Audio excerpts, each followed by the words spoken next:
But she is somebody generally आपको बहुत help करती थी and she was very proud कि रमजान है तो आप कुकिंग शो क्यों करिए तो गलत है बिकॉज ये शो में होती अभी तक तो टॉप 2 में जरूरी वो होती। सो जब शो में आप लोग साथ में पूरे कंटेस्टेंट्स जाते हो, उनमें से अगर एक ऐसे सडनली चले जाता है, मैं दीपिका की बात कर रही हूँ, जब दीपिका अचानक से, जब आप लोगों को पता चला होगा कि दीपिका गई, एंड उस वक्त आप लोगों का रिएक्शन क्या था, एंड क्या आप लोगों को पहले से बताया गया था कि या दीपिका का आज लास्ट डे है या दीपिका जाने वाली है, ऐसा कुछ आप लोगों को पता था पहले से? पहला दीपिका गई थी, शी वेंट ट्वाइस, पहले तो गई थी and she had a very bad arm problem, so actually वो हाथ ऐसे नहीं कर सकती थी वो, तो ट्रीटमेंट के लिए गई थी, तो she left the show. She मैं नहीं आ पाऊंगी वापस एंड आई थिंक ऑब्वियसली बात हुई चैनल के साथ, तो वापस आई, थोड़ा अच्छा हुआ था and the doctor said to take rest because ये बहुत सीरियस था उसका, मतलब बहुत शी कुडंट लिफ्ट आर्म, बहुत दर्द हो रहा था, तो she tried again to come back. I think the last challenge हमारा था वो हीना खान का जो शादी वाला था, जो मेरी ग्रुप में थी एंड वो दिन बहुत स्ट्रगल कर रही थी वो, तो ऑब्वियसली जब वो गई तो मुझे लगा वापस शायद नहीं आएगी बिकॉज वो बहुत दर्द में थी एंड आई थिंक जब वो आई थी तो ऑब्वियसली हम शॉक में थे, अच्छी निकल गई। पर मैं ये बोल सकता हूँ कि ये शो में होती अभी तक तो टॉप 2 में ज़रूरी वो होती। Deepika was a very strong cook and हमारे लिए बहुत खतरी थी, जो खतरा थी, she was a very big obstacle for us because जब तक दीपिका शो में थी she was one of the best कुक्स। तो आई फील कि जब वो निकली, नॉट मी बिकॉज मैं सबको बहुत प्यार करता हूँ, बट लोगों को लगा हो भैया एक खतरा निकला शो के हिसाब से, but if you think cast के हिसाब से I feel she should still be there because she would have either been top 2 और been right in the top because she was a very good cook. But उनके अचानक से exit करने से आपने देखा होगा कि बाहर बहुत ज़्यादा ट्रोल भी की जा, मतलब कर रहे थे लोग उन्हें, कि मतलब वो अभी रमज़ान चालू है तो वहाँ कुकिंग कर रही है बट वहाँ नहीं कर पाई, तो उस पर आप क्या कहना चाहेंगे एक बात राजू, बताऊं? बिकॉज आपने तो सामने से देखा है सारी चीज़ें। एक बात बताओ, रमज़ान में लोग रखते भी रोज़ा, तो दिन में तो कुक तो करते ना रात के लिए खाने के लिए, तो ये जो बोलते रमज़ान में कुक नहीं करने, तो भैया वो एक औरत है, वो एक संभाल रही है घर, उसका बच्चा भी है, और बच्चा हर रोज़ सेट पे आते थे, पता है आपको? Rohan would come on set every day because वो माँ के साथ बहुत जुड़ा है एंड बच्चे के लिए बहुत डिफिकल्ट था एंड ये बोलने के रमज़ान है तो आप कुकिंग शो क्यों करिए तो गलत है बिकॉज रोज़ों के टाइम में जब आप सेहरी करके उठते हैं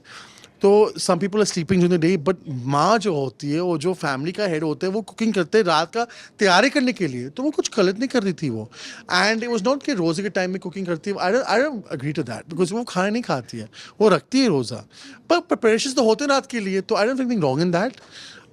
आई थिंक वो कर रही है जो करते आई है, और and she is a very good girl, बहुत अच्छी, मेरे बहुत खास दोस्त है वो।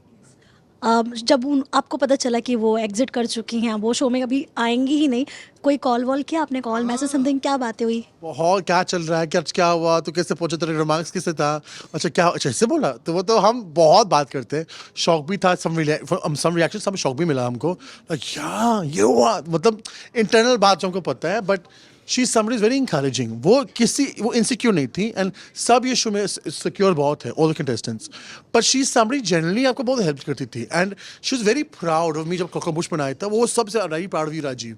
And she is very like a mother, like a older sister figure, मैं उससे बड़ा हूँ पर फिर भी ओल्डर सिस्टर से वाइफ थी उसका, and she is a very good person. तो आई रियली फील कि एक लॉस था शो के लिए जब निकली थी because I was very shocked, अरे दीपिका यार तू ऐसी थी कि तू एंड तक पहुंच सकती थी, तू ऐसी है, but to take that decision I think बहुत बड़ी बात थी। I think health comes first, और चाइल्ड कम्स फर्स्ट। देखो यहाँ तो शो है भैया, हम 16 घंटे काम करते थे,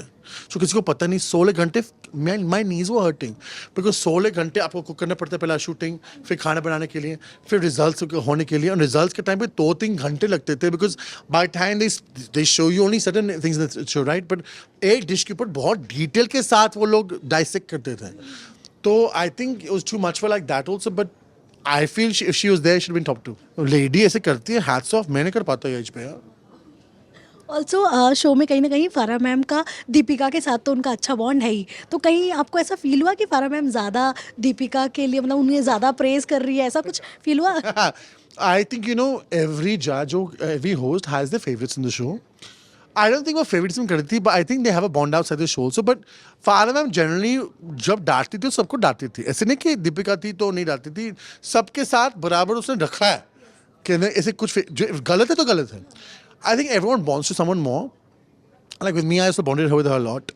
But I don't think she was favorite because जब see you can like someone in the show पहले ने खाना बोलते हैं तो जितना भी आप किसी को लाइक करते हो उसके साथ जुड़े हो रिश्ते हैं खाना खराब है तो खाना खराब है भाई नो रिश्ता के come between that so I think I feel bad for Farah ma'am in that because she got trolled for that also but